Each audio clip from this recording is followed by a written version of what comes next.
I earned my degree online at Arizona State University. I chose to get my degree at ASU because I knew that I'd get a quality education, they were recognized for excellence, and that I would be prepared for the workforce upon graduating.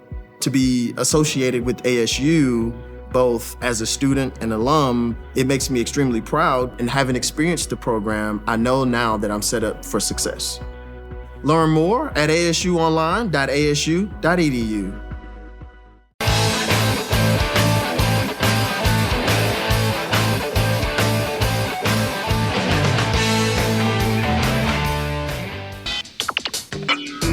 You are about to listen to the Dr. Daliah Show. Sassy, stimulating medical talk radio.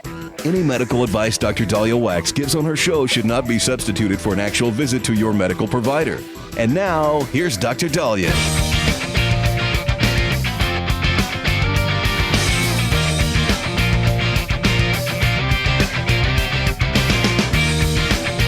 All right.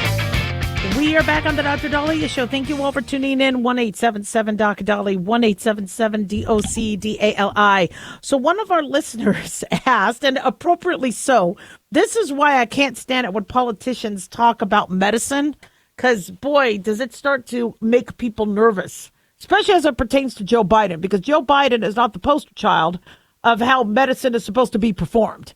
I think his doctor is extremely negligent, unless he can prove to us that Biden refused every single thing he recommended that was standard of care.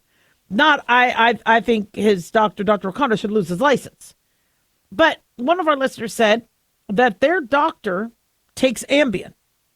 And if Ambien does to the doctor what they did to President Joe Biden, should that doctor be practicing and this listener's doctor?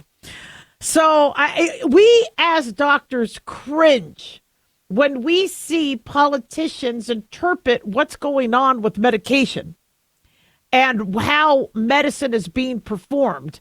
And when the story just doesn't stop. And with President Joe Biden, he should have never been given Ambien. But he was, according to Hunter Biden. And in Hunter Biden's interview with YouTube host Andrew Callaghan, he was dropping a bunch of F-bombs, talking about how his father was given Ambien to sleep. They say he's tired as blank. According to Hunter Biden, he goes, quote, and I'm leaving out the cuss words because there was a lot of them. Hunter Biden says he's 81 years old. He's tired as the S word. They gave him Ambien to be able to sleep. He gets up on stage and he looks like a deer in the headlights, and it feeds into a blank story that anybody wants to tell. Now, again, if Biden was tired, he didn't need the Ambien. He could have slept on his own. But we do commonly use Ambien. Unfortunately, even Navy SEALs have said they've used it to be able to get up in the morning without grogginess, where they could go to sleep fast and get up, especially if they are jet lagged and have been traveling to multiple time zones. But because Ambien can still technically cause some grogginess, can cause sleepwalking, memory loss, blurred vision, has been linked to dementia. If people are looking at Joe Biden and see, Hunter might have given the Democrats a mulligan, because now people could say that Joe Biden did not have cognitive deficit. He was drugged. It was all a medication side effect. Well, then that begs the question, if we're really going to go with that, which is weak and a very thin argument. Okay, we could tell he had dementia. But if we're going to go with that argument, then one, where was Dr. O'Connor's medical report of the medications he was taking? It wasn't listed. So then who was giving it to him? Was he getting bootleg Ambien? Did somebody slip it to them from his purse? Is the person using the auto pen the one giving them the drugs? And then, should our commander-in-chief not be on sedatives? Now, I am sure that every president has taken a sedative at some point. If they have to fly to Europe, fly back, and then give a speech, and look, I am sure they are, giving somebody. I don't know how I would be able to sleep if I was the commander in chief with everything going on. Not to mention people trying to kill me as commander in chief. So I wouldn't be surprised if somebody's using something for sleep. But now we have the public going, wait a second. My doctor takes Ambien. If Ambien does to Biden what it does to my doctor, then do I have to worry? Well, here's the thing. As a physician, you are not supposed to be taking any substances that are illegal, first of all. So we are not supposed to do pot.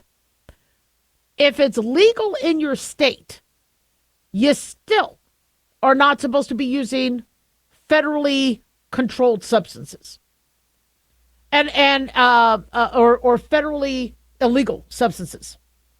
And that's because I'm licensed in multiple states.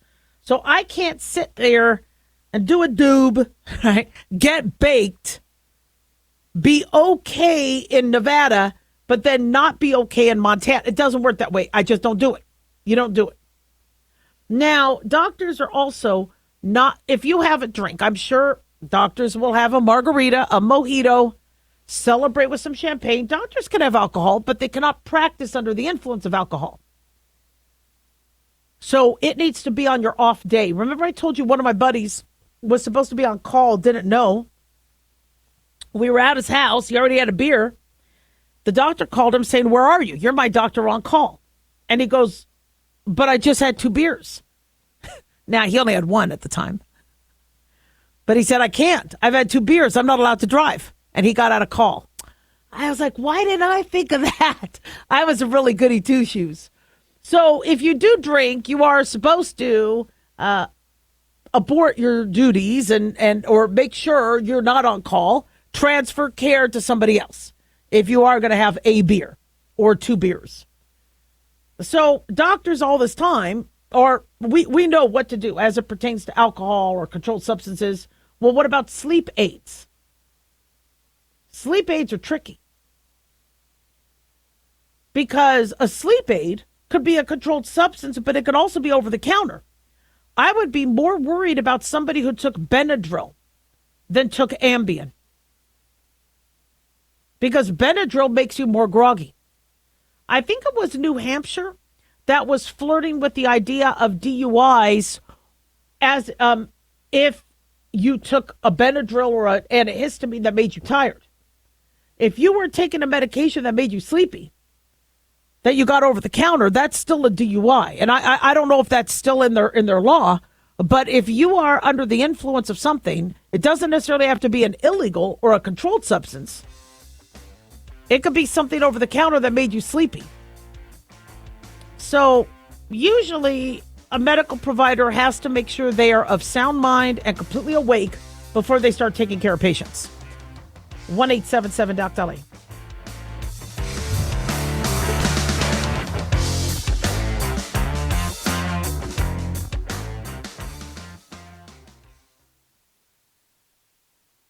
Dr. Daliah here. Are you tired, burned out, gaining weight, succumbing to the daily pressures of life? Well, how's your dopamine doing? How you feel right now, how you'll feel an hour from now, and how you'll feel next week is completely reliant on your dopamine. Our daily motivation and willingness to push through challenges depends on the intricate chemical process dopamine provides. Christian Kalikas and I created Deploying Dopamine, a book that tells you what dopamine is, when it dysfunctions, and how to successfully deploy it when needed. Find Deploying Dopamine on Amazon today. Check it out. Carl Amari here to tell you about our newest website for old-time radio lovers. It's 100radioshows.com. At this site, there are 5 old-time radio shows waiting for you to download free as our gift to you, and be sure to browse the additional 700 old-time radio shows available to you for 70% off by using the promo code RADIO at checkout. This is a limited-time offer, so log on to 100radioshows.com. That's 100radioshows.com. This is an urgent announcement for anyone that's $10,000 or more in debt. Before you make another minimum payment, you need to know there are special programs that can completely free you of your debt. Total Financial Freedom can help you become debt-free in months instead of years. Resolve your credit card debt, signature loans, department store cards, internet loans, and timeshares. Call Total Financial Freedom now at 800-878-6020 for a free consultation. For 16 years, Total Financial Freedom has has helped thousands get out of debt. You can feel confident when calling because Total Financial Freedom is A-plus rated by the Better Business Bureau. Battling for years and years stuck in the endless cycle of minimum payments could take decades. You have the right to get your debt resolved and substantially reduce your monthly payments. Call Total Financial Freedom now at 800-878-6020. That's 800-878-6020. 800-878-6020.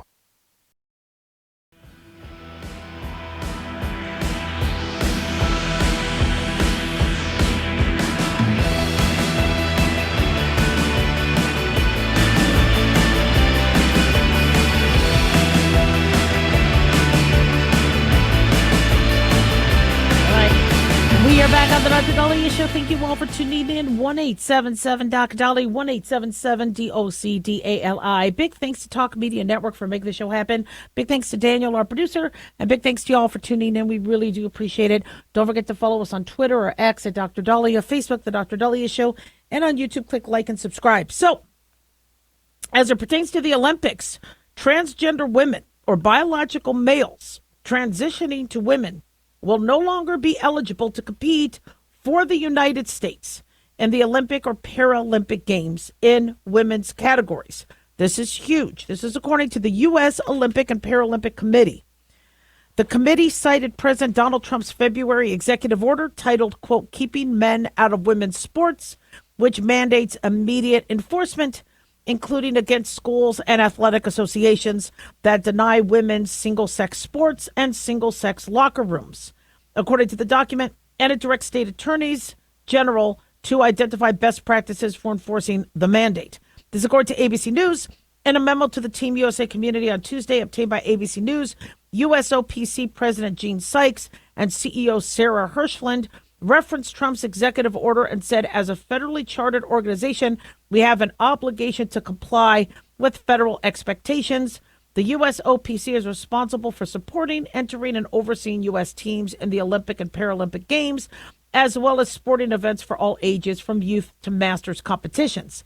So they didn't necessarily use the word, I guess, transgender by name, but they said in their policy that they are going to emphasize the importance of ensuring fair and safe competition environments for women.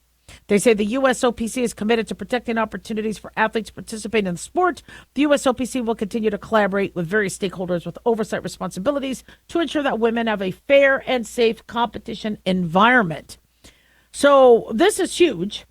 And the Ted Stevens Olympic and Amateur Sports Act establishes a process for handling eligibility disputes for each Olympic sports. That was, I guess, adopted in 1998, sponsored by Alaska Senator Ted Stevens. So the policy doesn't necessarily outline how the ban will work and are they going to test how that's going to work. But the USA fencing guidelines after the fencing, the competitor had taken a knee when she was going to be forced to fence against a man, a biological male. They have updated their gender eligibility guidelines. Those are going to take effect August 1. They say that transgender women, non-binary athletes, and transgender men and intersex athletes will compete exclusively in men's competitions. So this, shouldn't have gotten to this degree. I would have been happier to hear that the Olympic Committee, the U.S. Olympic Committee, came to this revelation on their own. But being that it had to be mandated by the president, it does make you scratch your head. Now, where it's going to get tricky is the intersex. The intersex athletes, those are tricky because I believe we have 1% of the population that were born with both body parts. And we remove the testicles so they can't turn cancerous.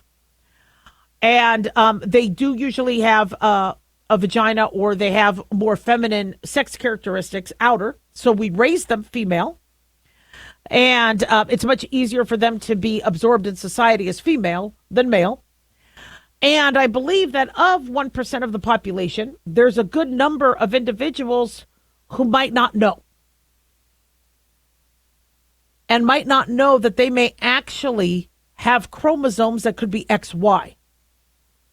I also believe, and I'm not going to mention any names, that there's even some stars that are intersex.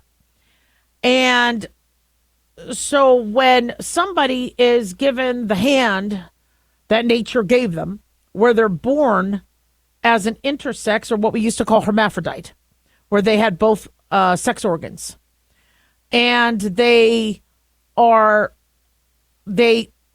not be able to be fertile. And that's not an easy hand to get in nature. But they end up being gifted athletically. I don't mind them excelling in sports. But the truth of the matter is there are probably a bunch of people currently in women's sports who are intersex. And they've been in women's sports for a while. What will get a little tricky is somebody who has never known to do testing, and then they find out. We are supposed to notify the child of what happened. But some of them may not understand as children that they may be XY genetically and be raised as XX. Or not raised that. You can't raise them as a chromosomes, raise them as a gender construct. So, the intersex, that's going to be tricky. But for everything else, yeah, if you're transgender and you are not a biological female, then you compete in the sport you're biologically. And so that's something that should not have had to have been mandated by the president. That should have been a slam dunk. And it stinks that it had to take that to make this happen. The other thing that I'm concerned about is then if there's another president, are they going to switch it back saying, sorry, if you identify as a female, tomorrow, you're allowed in the locker room. You're allowed in the sport. Now, what Trump is doing, which is kind of what Biden did, is making it harder for the next president. Biden, with his poor border policies and letting the border be completely open, there was no policy, just leave it open. Biden's policy made it so much harder for the next president, who now has to deport. Well, that's what's going to be. The onus is going to be then on the next president. Are you going to be the one that then mandates that men get to be in women's locker rooms and women's bathrooms and women's sports? So it does make it harder. Now, again, you could be very pro LGBTQ AI plus community. You could support transgender individuals while at the same time protecting women. You just do not have a biological male compete with a woman in sports. You give the woman her privacy in the bathroom, in the locker room, and use single-sex bathrooms. If somebody does not want to be in the men's room or the women's room, there's a single-sex bathroom and shower. There's ways to do this without the media or Democrats trying to say somebody is anti-LGBTQAI+. But, it's good that the Olympics are finally, the U.S. Olympics are finally addressing it. Another thing that's finally being addressed are pediatric transgender procedures. We are being told that Children's National Hospital in D.C. is going to end gender transition medical interventions. Children's National Hospital in D.C. announced it will no longer provide gender transition-related medical interventions. This will go into effect end of August. They said, in light of escalating legal and regulatory risks to Children's National, our providers and families we serve, we will be discontinuing the prescription of gender-affirming medications. Mental health and other support services for LGBT patients remain available. You are always welcome at Children's National for your other medical needs. They say, we know this change will have significant impact on affected patients, families, and staff. Our care teams are working directly with families of current patients to support them. So the Justice Department on July 9th sent 20 subpoenas to doctors and clinics involved in performing these on children. And they want to ensure there's no healthcare fraud, false statements, and making sure kids are not getting hurt. And so this is something that even in the UK, they've banned, saying no, in kids, unless it's a clinical trial that they're already a part of, we're not going to be doing these because the safety data isn't there. There's risks. And a child cannot give consent.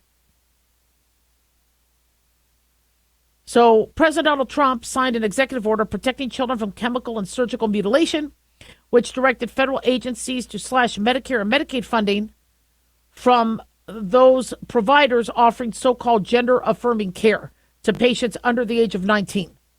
Now, a federal judge in February blocked it, but LGBTQ advocacy groups, were behind the push to allow. But the funny thing is we have fought the sterilization of LGBTQ members, for the last few decades. We have fought the forcing of a child to not be gay or to try to send them to straight camp. We have fought that because it's barbaric for a child. If they were born a certain way and we embrace it and we don't try to change them to something they're not. We don't do gay or straight camps on a child anymore. Yet here we are now putting children through barbaric medical procedures to make them a different gender.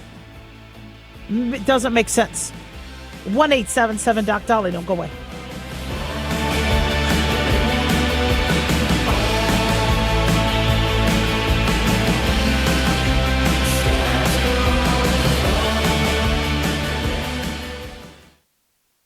At Hot Shot Secret, we share the science behind common diesel problems and their solutions. For example, diesel fuel cetane levels. in many states, the cetane rating in diesel fuel is 42 to 45. Most diesel engines operate more efficiently with a cetane rating of 48 to 50. One treatment of Hot Shot Secret Diesel Extreme will raise your cetane 7 points, increase fuel economy, and improve cold starts. Due to a cleaner burn, there are less hydrocarbons and particulate matter in your exhaust. This reduces the blockage of your diesel particulate filter. Using Diesel Extreme generates 83% less DPF regeneration. The 6-in-1 Diesel Extreme formula also includes the most concentrated detergent on the market, lubricity enhancer, water demulsifier, rust and corrosion inhibitors, and a fuel stabilizer. Hot Shot Secret Diesel Extreme is available nationwide at truck stops, fine farm and auto stores, and online at hotshotsecret.com. Hot Shot Secret. Powered by science.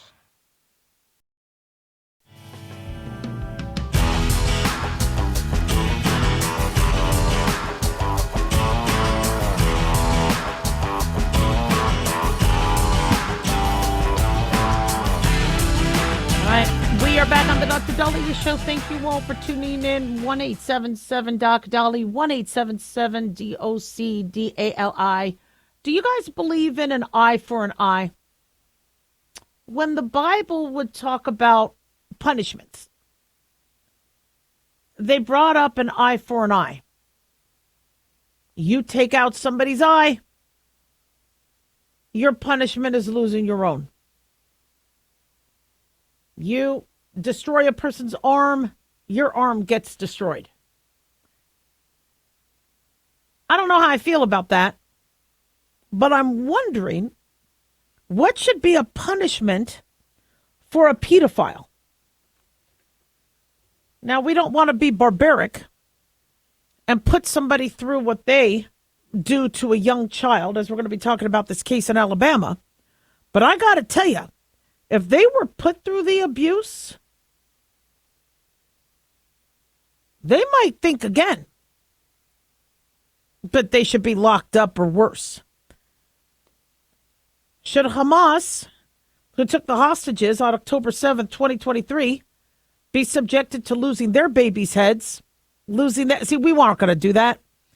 We don't want innocent bystanders and other people hurt. We don't do that. But I got to tell you, if a Hamas terrorist was raped the way they did to young, innocent women and people, that maybe they'll think twice. I don't know. Well, listen to this. A gang of male and female pedophiles subjected children as young as 3 to sexual abuse. A group of 7 apparently were abusing victims. They've been accused of abusing kids 3 to 15 years old. They used shock collars to the genitals and raped them inside a bunker in Brent, Alabama. They even forced two of the victims to perform sexual acts on each other. Bibb County Sheriff Jody Wade said she's been in law enforcement for 33 years, and this is absolutely the most horrible thing I've ever seen when it comes to the victimization of children. We have some very sick individuals in this country. William Chase McElroy, 21, Dalton Terrell, 21, Timothy St. John, 23, Ricky Terrell, 44, are facing rape charges, among others. Sounds like a father and son. You got Ricky Terrell and Dalton Terrell? Really? This is a family thing? And then three others, Andres Trejo Velasquez, 29, Rebecca Brewer, 29, and Sarah Lewis Terrell, 41. This team of 7, whose victims included some of their own children, used an underground bunker to hide their crimes. Absolutely disgusting.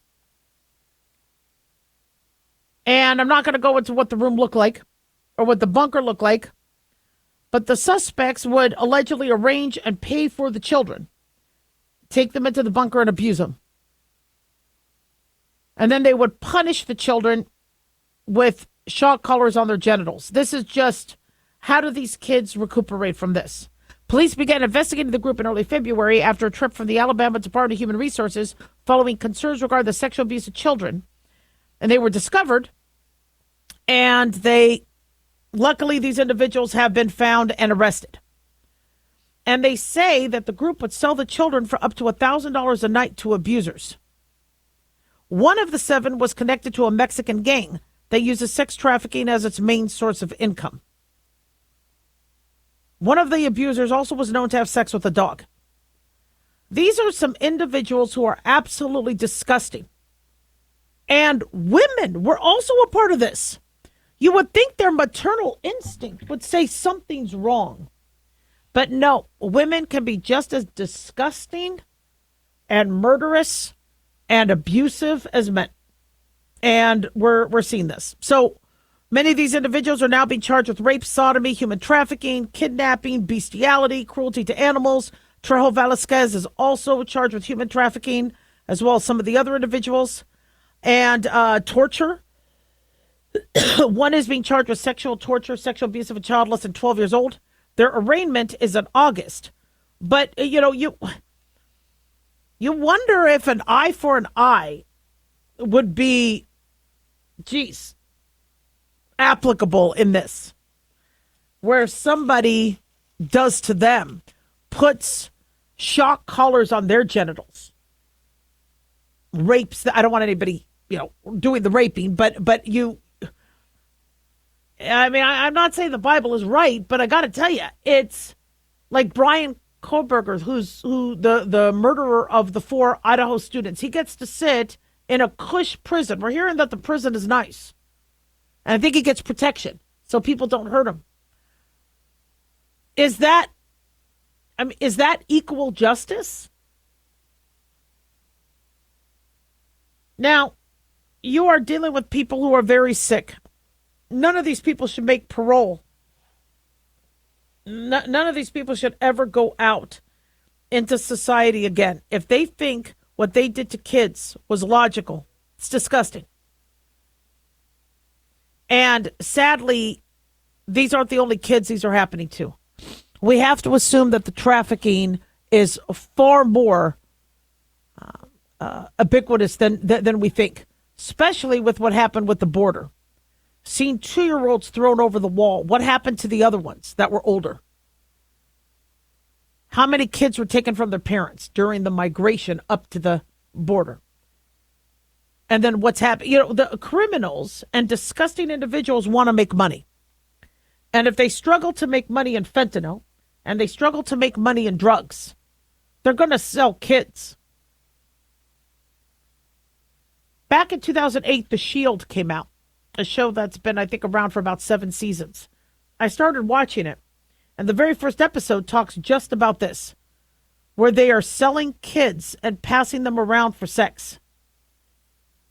It is disgusting that somebody would do it, and even more disgusting that there are consumers, there's buyers, that there's a demand for this. How many flippin' pedophiles do we have in this country? And how do we treat them? How should we treat them? Should anybody who does sexual abuse get castrated? 1-877-DOC-DALI, 1-877-DOC-DALI. We have some real sick individuals. And then you have some liberal scholar a year or two ago say, you know what? If somebody is a pedophile, we need to understand that they have a fetish, that they are attracted to kids, and almost normalizing that. No, it's not normal. There is nothing normal about this.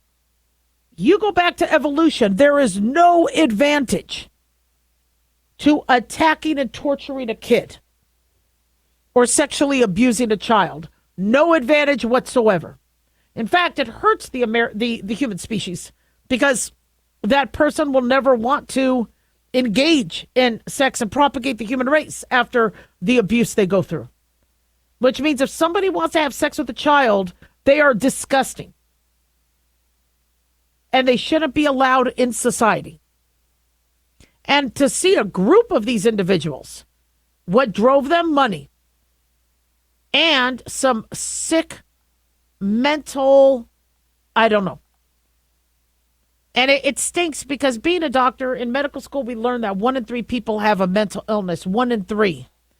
I'm beginning to think the number is even more than that. And we need to do a better job of finding these people. We need to support our law enforcement. God bless the people who found these guys. But look, we just had a graduate student who got abducted leaving a bar, and we have sick individuals who want to hurt us. We need to get these people out of our country, get these people in jail. Maybe figure out how to do an eye for an eye. 1-877-DOC-DALI.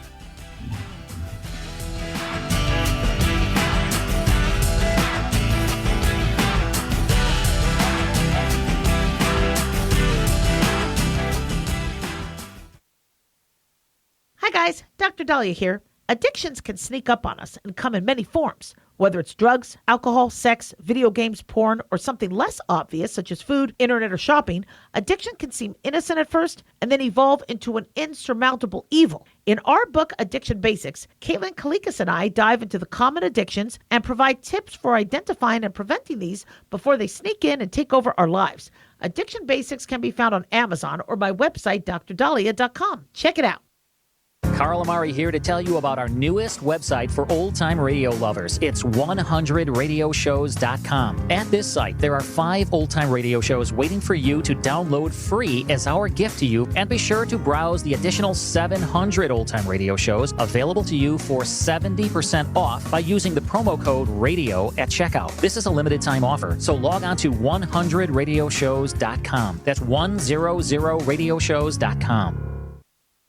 Have you ever thought you'd like to buy and sell houses but didn't know how or where to get the money? My name is Ron LeGrand, and over the past 40 years, I've bought over 3,000 houses without using my money or credit and taught thousands to do the same. Today, even in a virtual environment, we buy nice houses in nice neighborhoods using no banks, realtors, contractors, or other costly entanglements, and build huge cash flow and wealth without the hassle of tenants, all without credit and little or no money. You don't need a license or experience, and I'll show you exactly how it's done. Text FREE to 99799, and I'll send you my free training. I promise you I'll change the way you think about real estate and open the door to a new lifestyle that doesn't involve risk or rehabs and can quickly replace your current income. Text FREE to 99799, and let me show you how to take your life back and build cash flow and wealth from your home. That's FREE to 99799. Again, FREE to 99799.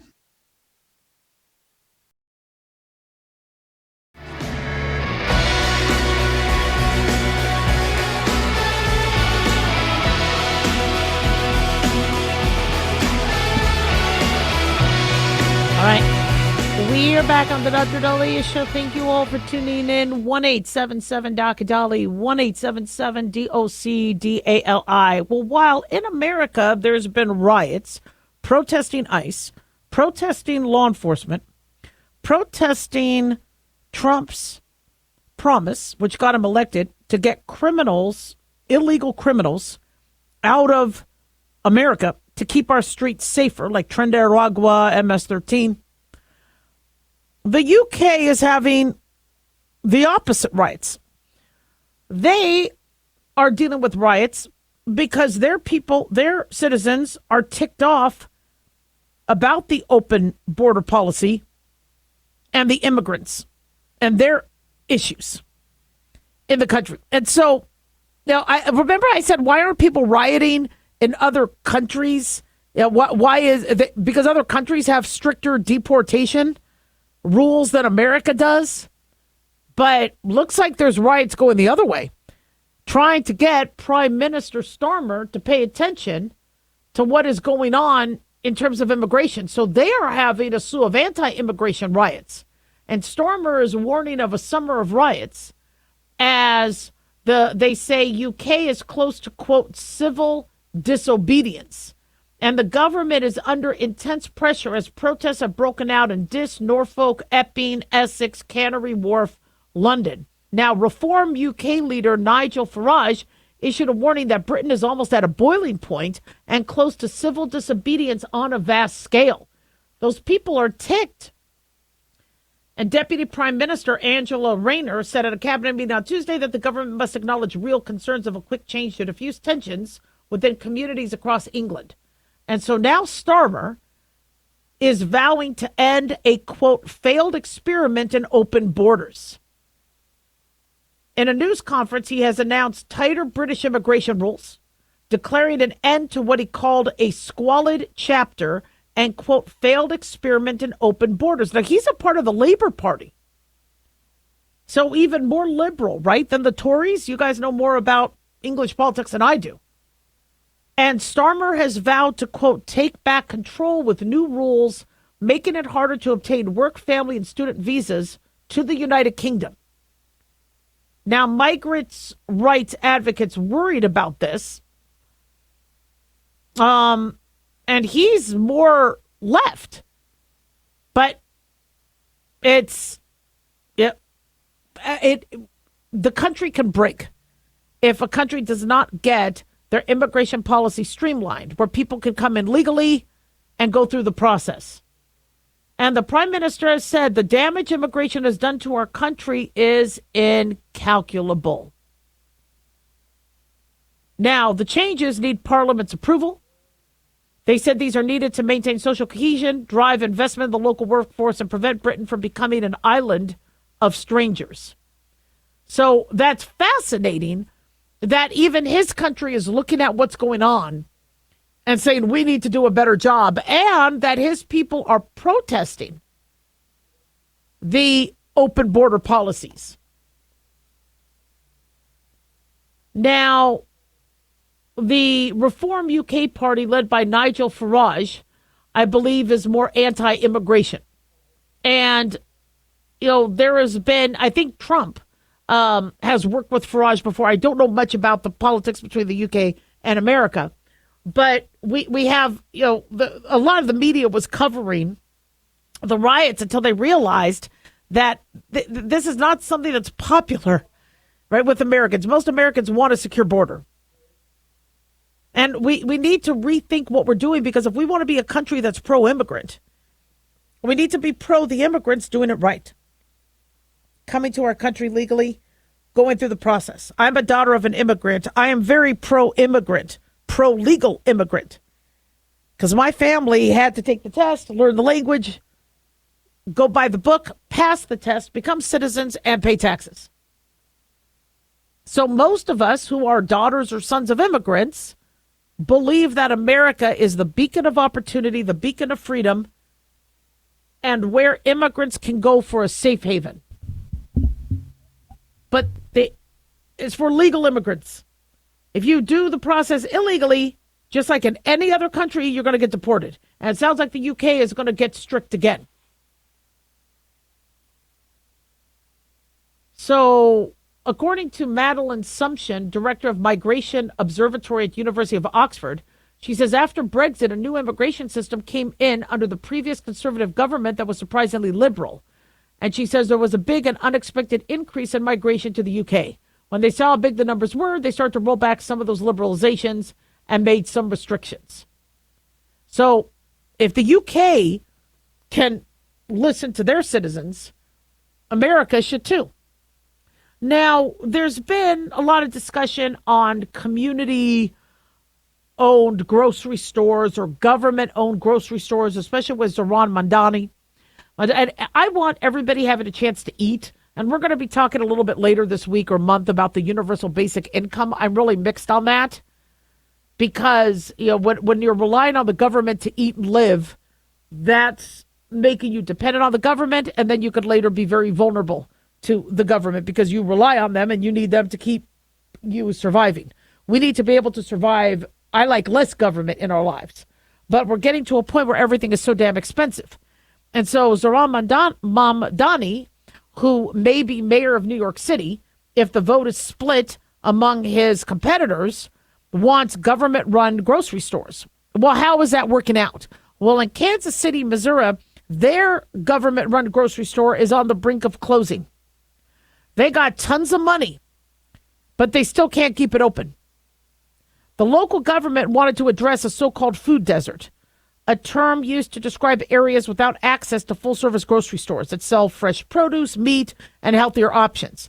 So the store is known as KC Sun Fresh.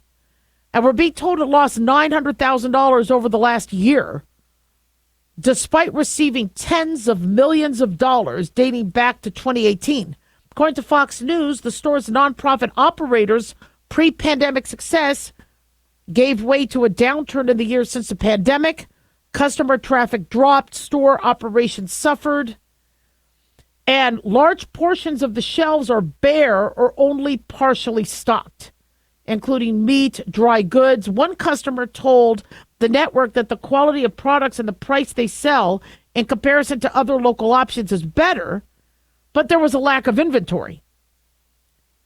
They say there's no meat, there's no vegetables, there's no nothing. Are you going to take care of the community that surrounded you? Where did all the money go? Now, Kansas City Mayor Quentin Lucas acknowledged that crime issues impacted the area. Now, they said another grocery store nearby is faring well, so it's more of an operational issue. But if people are stealing food, if you don't have, what are you spending the millions of dollars on? Do you have security there? But if to run one of these is costing taxpayers millions, if not billions, then it's not going to work. It's not going to be sustainable. And then another concern you have is if government-run companies outprice other local vendors, like in New York, bodegas and other small shops. Although I got to tell you, some of these shops are pretty expensive, especially if you use a credit card, they charge you a few dollars more. I get credit cards charge you fees, but honestly, you're only buying something for a couple bucks, and really they're going to charge you double just for a credit card? Please. But anyway, you're going to be putting a lot of locals and small businesses out of business. Small business cannot compete with government. So I want people having access to food. I want food to be cheaper. And capitalism should be able to work where there's supply and demand. If nobody wants to buy your $5 loaf of bread, you're going to have to sell that loaf of bread for 99 cents. But a government-run system, if it's not working in Kansas City, I don't think it's going to work in New York.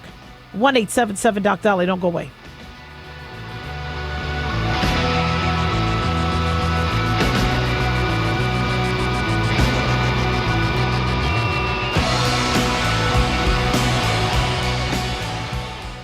Can you believe, with all the recent violent protests, looting, and destruction, some areas are considering either defunding or abolishing the police? At a time when America's neighborhoods need the protection of police the most, some elected officials would rather create more chaos by playing politics. If you're sick of elected officials caving in to demands of the radical left, you're not alone. It's time we stand up and declare our support for local police. The majority of police officers are important partners in protecting our God-given rights. If you prefer freedom over chaos, Then learn how you can help protect the local police that serve your community. Call today and request your free Support Your Local Police info packet. Dial 800-JBS-USA-1. That's 800-JBS-USA-1. Request your free Support Your Local Police info packet by calling 800-JBS-USA-1 today.